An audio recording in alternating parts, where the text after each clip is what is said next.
Troy is a movie completely obsessed with being remembered forever. And the funny thing is, once it ended, I barely had anything I wanted to remember.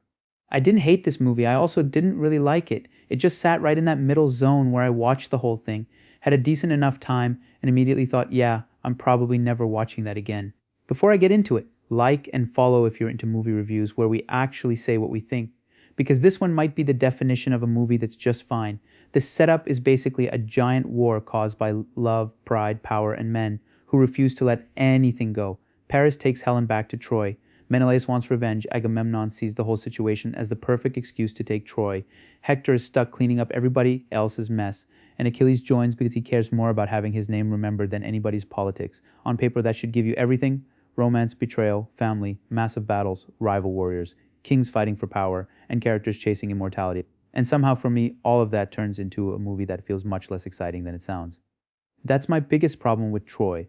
There's nothing here that I think is terrible. The story is easy enough to follow, and the war has real stakes, but almost every time the movie gets close to becoming something I'm really invested in, it settles back into being just okay. It never completely lost me, but it also never grabbed me. Even the opening tells you what this movie wants to be. Achilles is already this legendary warrior, and when a young boy says he wouldn't want to fight the giant waiting for him, Achilles basically tells him that's why nobody will remember his name.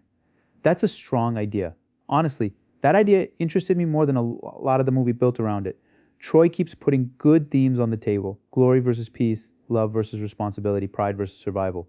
But I never felt like it dug into any one of them enough to make the movie feel special. Paris risks everything for Helen. Hector immediately understands how disastrous that is. Agamemnon barely cares about the romance because he sees Troy as a prize. Achilles doesn't care about Greece. He cares about leaving a name behind.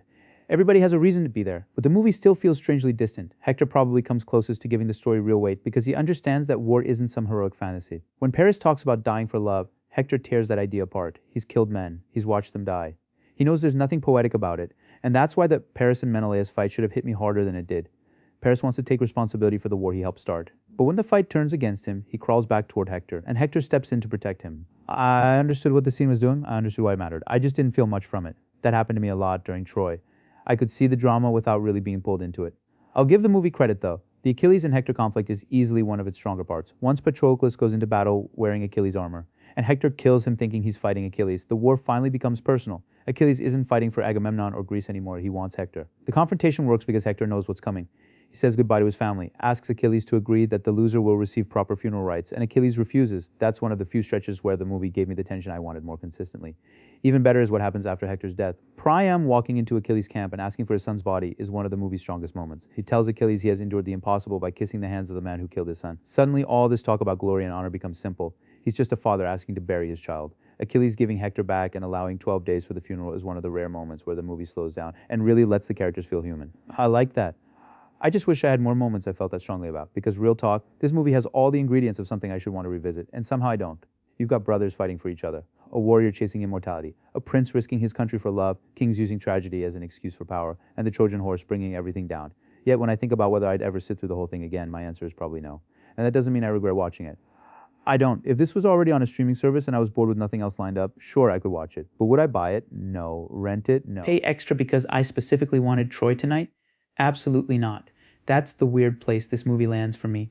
Bad movies give you something to complain about. Great movies give you something to rave about. Troy gave me something to watch. And maybe that's the sharpest criticism I can give a movie about men desperate to become immortal. It didn't leave much of a mark. So yeah, Troy gets a 6.2 out of 10 from me. Not because it's bad, and definitely not because I regret watching it. It's just one of the most average movies I've seen. There are good ideas, a few solid character moments, and enough happening to keep it watchable, but nothing surprised me, nothing really stood out, and nothing made me want to come back. Watch it if you're bored, but I wouldn't go out of my way for it. What do you think? Is Troy a movie you can rewatch anytime, or is it a one and done for you?